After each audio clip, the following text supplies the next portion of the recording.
Eccoci, bentornati, sono Temossi Giorgio, questo è il mio canale Surfcasting GBT Liguria. Quest'oggi iniziamo una delle 3 tappe destinate alla ricerca dei predatori, quindi scarichiamo la macchina e ci mettiamo subito in spiaggia.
Eccoci qua, quindi nel reparto esca di quest'oggi solo pezzi pesanti, seppioline, piccine da innescare intere, una seppa un po' più grande da sfilettare e usare a strisce, canolicchi, sarde e a scongelare un cefalo. Quindi queste saranno le nostre esche di oggi e andiamo a preparare le canne e innescare. Vediamo un po' le varie differenze tra queste meravigliose esche. Ecco quindi il primo innesco a partire di quest'oggi, l'esca più semplice sicuramente da innescare di quelle che ho portato.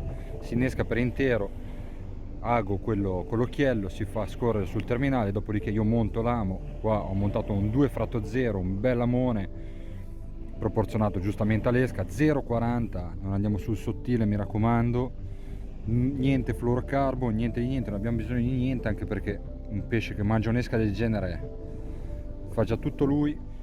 Mini trave basso, piombo a palla secondo me su fondali sabbiosi o comunque mezzo misto più indicato, e si parte con la prima. La particolarità di quest'esca è sicuramente quella di galleggiare grazie al suo osso interno. La seppiolina ha già una galleggiabilità di suo naturale, è una bella esca profumata per intero, quindi molto naturale, e si parte amici. Seconda alternativa per i nostri predatori di oggi, canolicchio. Adesso l'ho passato sul lago con l'occhiello, filo elastico, un bel amo becco d'aquila della Tubertini del numero 0, lo passo con appunto lago con l'occhiello sul mio terminale che adesso andrò a montare, scendo un attimino però di diametro di terminale, sempre nylon normale dello 0,30. Eccolo qua, il nostro innesco finito sull'amo. Una meraviglia, molto morbido, molto più morbido sicuramente della seppiolina, forte odore, colore chiaro sicuramente che attira molto i nostri amici predatori, lo speriamo.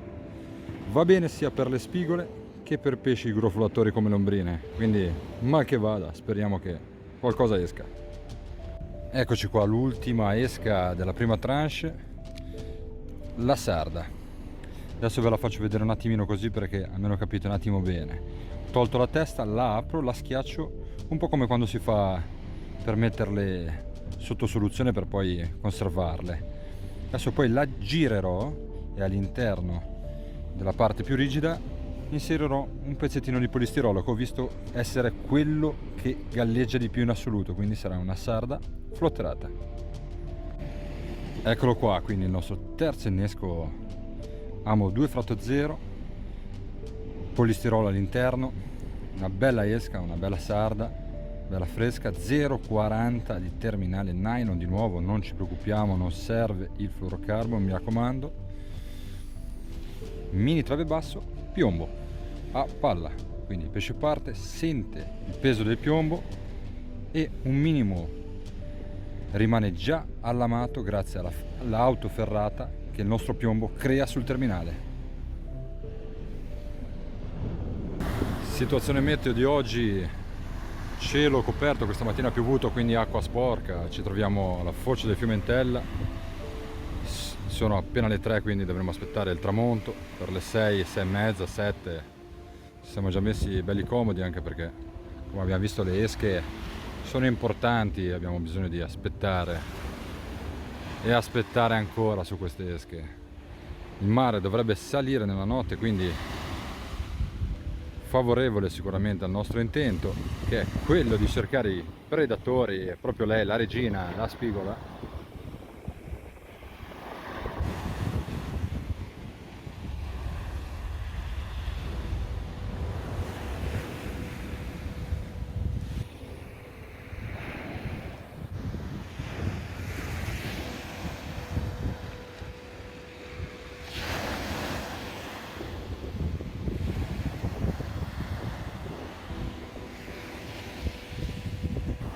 Dopo tante canne che ho avuto e ho provato, mi sono assolutamente innamorato di queste Verret Andromeda meravigliose.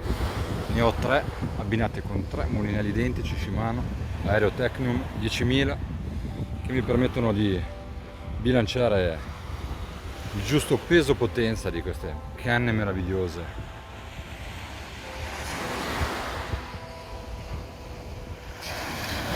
Sicuramente una delle cose più importanti, che comunque viene sicuramente comodo, è preparare prima le esche negli tempi morti. Ogni minimo dettaglio, ogni minima cosa va preparata prima, provata, testata, per poi avere probabilmente un'unica grandissima chance. Quindi nei tempi morti prepariamo le esche.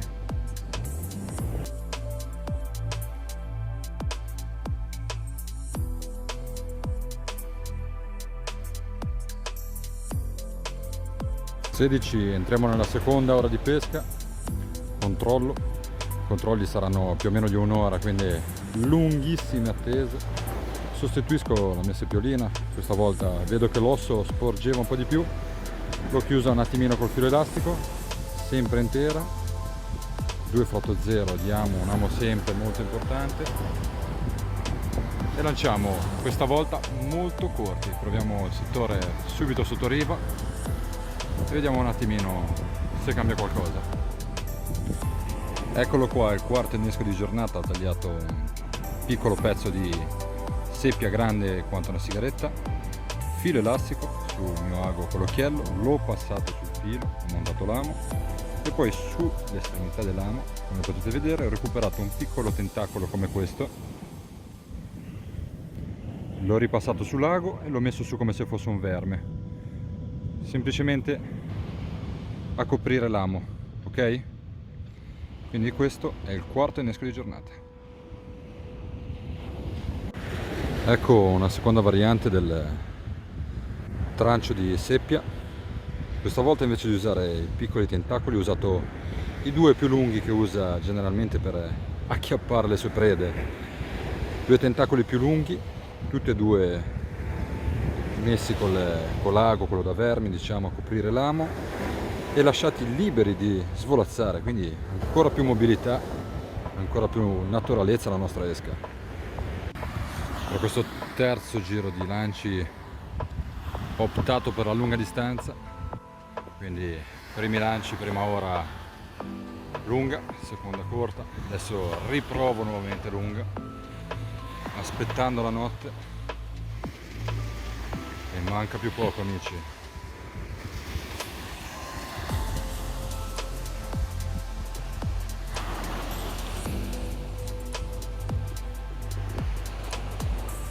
Eccoci arrivate alle 5, ennesimo innesco, si entra nella terza ora di pesca, quindi andrò giù di seppia, trancio di seppia sulla sinistra,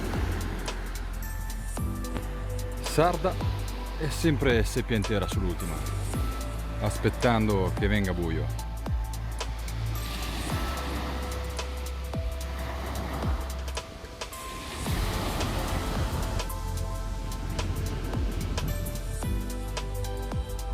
Eccoci qua, quindi approfitto delle ultime luci per preparare la quinta ed ultima esca di quest'oggi.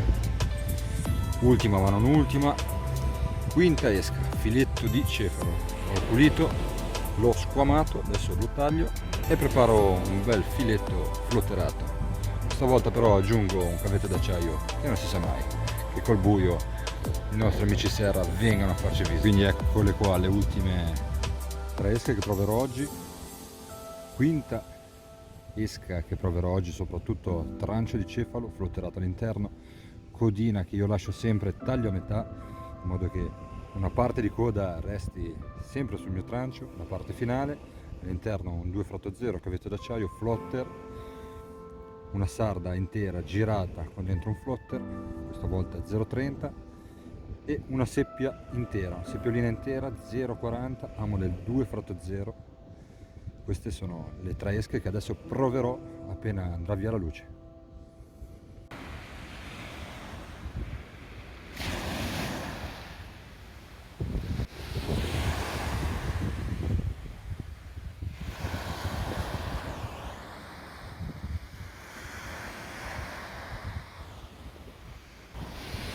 Sette meno un quarto, abbondantemente oltre la quarta ora, tutte le canne rilanciate, quindi filetto di cefalo in fondo, filetto di sarda flotterato sempre in mezzo e seppiolina intera su questa di destra, aspettando che venga completamente buio, momento di pace totale, bellissimo.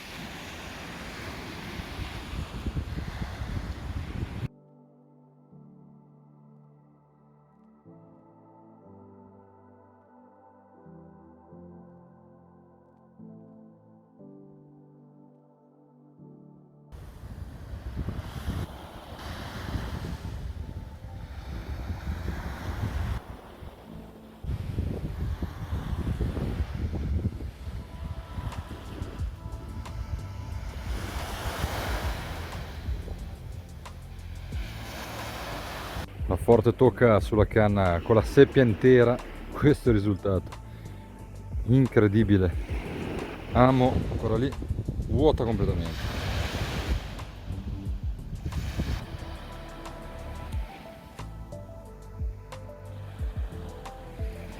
Eccoci, sono le 8, battuta terminata, 5 ore di pesca interessanti, abbiamo visto tante esche naturali, tutte naturali che potete trovare nelle pescherie e spendere veramente poco. Questa è stata la prima di 3 battute che dedicherò alla ricerca dei predatori e che dire amici, continuate a seguire il canale, continuate a iscrivervi perché le avventure non finiscono mai.